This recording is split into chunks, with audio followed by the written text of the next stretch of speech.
kalian untuk menyimak materi Kaidah Kebahasaan Teks Cerita Sejarah.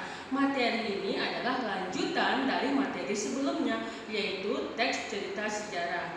Nah, konsentrasi penuh, siapkan buku catatan dan buku paket kalian, dan selamat menyaksikan.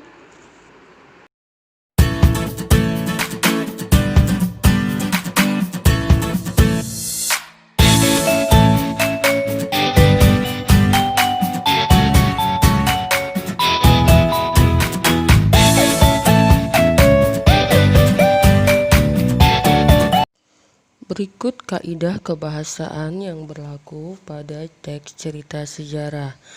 Yang pertama adalah banyak menggunakan kalimat yang bermakna lampau, seperti para hulu balang raja selalu siap di samping raja.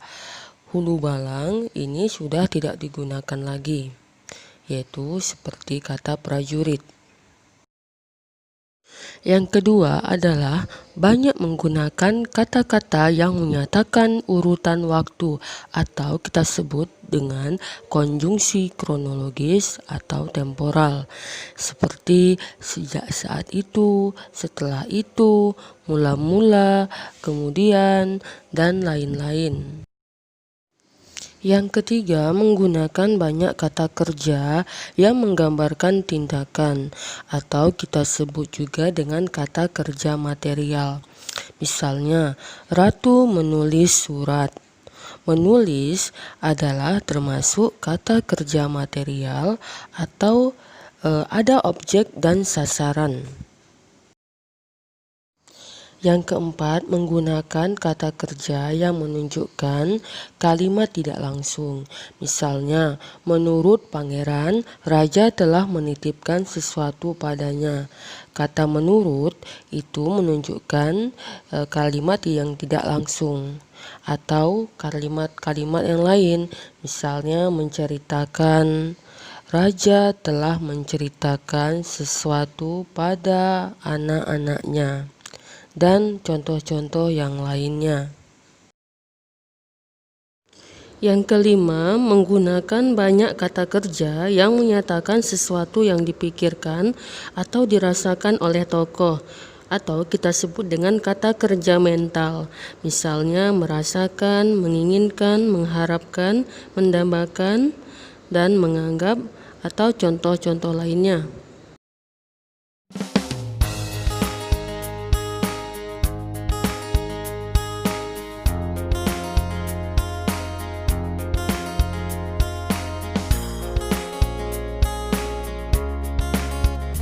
Yang ketujuh adalah menggunakan kata sifat untuk menggambarkan tokoh, tempat, atau suasana. Contohnya, di bawah bulan malam ini tak ada setitik pun awan di langit, dan bulan telah terbit bersamaan dengan tenggelamnya matahari. Dengan cepat ia naik dari kaki langit, mengunjungi segala dan semua yang tersentuh cahayanya. Sekarang kita masuk ke nilai-nilai dalam cerita sejarah. Yang pertama ada nilai budaya. Nilai budaya adalah nilai yang memberikan atau mengandung hubungan yang mendalam dalam suatu masyarakat, peradaban, atau kebudayaan setempat. Yang kedua adalah nilai moral. Nilai moral adalah nilai yang dapat memberikan atau memancarkan petuah ajaran yang berkaitan dengan etika atau moral.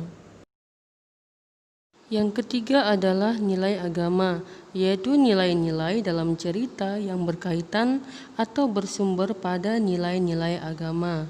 Misalnya ada kalimat, Patih Raja begitu rajin bersembahyang. Bersembahyang termasuk nilai agama.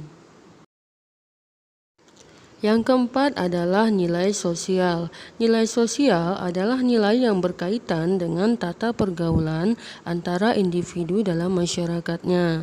Misalnya dalam cerita tersebut ada cerita gotong royong di antara masyarakat tersebut, atau misalnya hal-hal yang berkaitan dengan tolong-menolong antara individu dengan individu lainnya.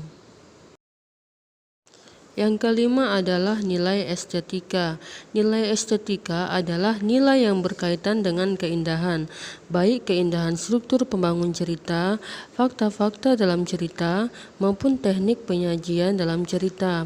Misalnya, betapa megah dan indah bangunan itu karena terbuat dari bahan-bahan pilihan, pilar-pilar kayunya, atau semua bagian begitu kokoh. Anak-anak Ibu, tadi pasti kalian sudah menyimak ya pembahasan kita pada hari ini. Nah, jika kamu belum memahami tentang materi ini, kamu bisa bertanya dengan guru-guru bahasa Indonesiamu. Nah, anak-anak Ibu, tetap semangat, jaga kesehatan. Terima kasih dan sampai jumpa.